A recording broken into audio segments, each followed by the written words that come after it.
PASIC is an ambitious 4-year project, and in this project we aim to engage in policy action for crop intensification of Ugandan cropping systems. And we do this through building an evidence base from rich data that is collected at the plot level, at the household level, at the value chain level, and at the policy and institutional level. We synthesize this data into a meta-analysis that shows us very key and important evidence for crop intensification. Our desired goal in the PASIC project is to improve the livelihood of the smallholder farmers. We are working in 2 areas of Uganda, in southwestern Uganda, Kabale, Kisoro and Kanungu, and then we are also working in Bujiri, Butaleja and Tororo. And these are Irish potato growing areas and rice growing areas. I'm the leading agronomist on the PASIC project. We do research on collecting data in identifying constraints to agricultural intensification at farmer or plot level. Data has been collected for 2 cropping seasons, that's 2014B and 2015A, and that has been successfully collected from the 2 crop seasons, and now we are at the stage of data entry, cleaning and analysis running concurrently. I work with IFPRI as a research assistant on the PASIC project in particular. I've been working on the socioeconomic dataset, managing its entry, cleaning, and right now with all those phases done with a classic dataset that we believe is really good. And we've seen that so far the farmers that intensify have their welfare improved. In other words, their welfare is much better than those who do not intensify. The interesting result from the study so far shows that the major limiting constraint to intensification is seed in the potato sector, where farmers who are using improved seed are getting twice the yield of those who are using local seed.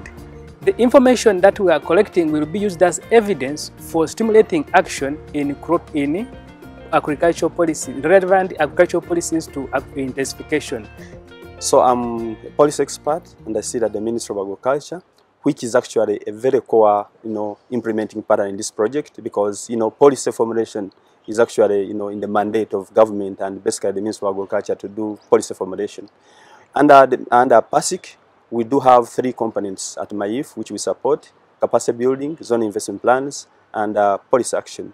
We've so far supported the ministry in seed policy formulation process. We've validated the seed policy and strategy, and so far the seed policy is before top management. So we are specifically working on trying to advance policies such as the fertilizer policy, seed policy and extension policy along the policy cycle.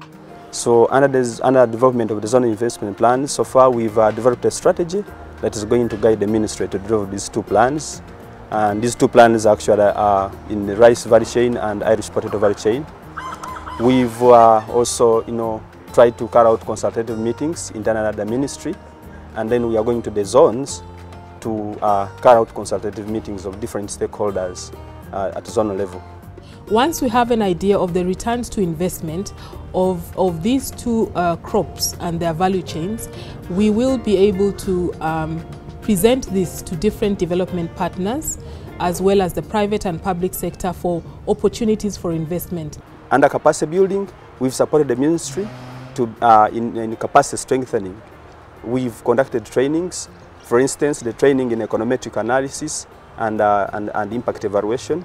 And we are planning to hold more, to conduct more trainings. The PASIC project has learned both the policymakers and the scientists, to learn from each other, to understand each other's language, and also, to engage in a constructive way. And that's not always been something which is automatic. The outlook is very positive. I think we are on this incremental process. It's like when you start selling your first mobile phones, almost nobody buys it, but then it goes up on that steep part. I think we've had a long flat part. We are now climbing on the steep part, and I think the relationships, the evidence that we've generated, and the enthusiasm that we have generated, now to actually move this into action. I think we'll be seeing a lot of that, over the coming year, 1.5 years, I would hope. The Ministry of Agriculture is more than willing to improve the policy environment relevant to crop intensification in Uganda. And so are we.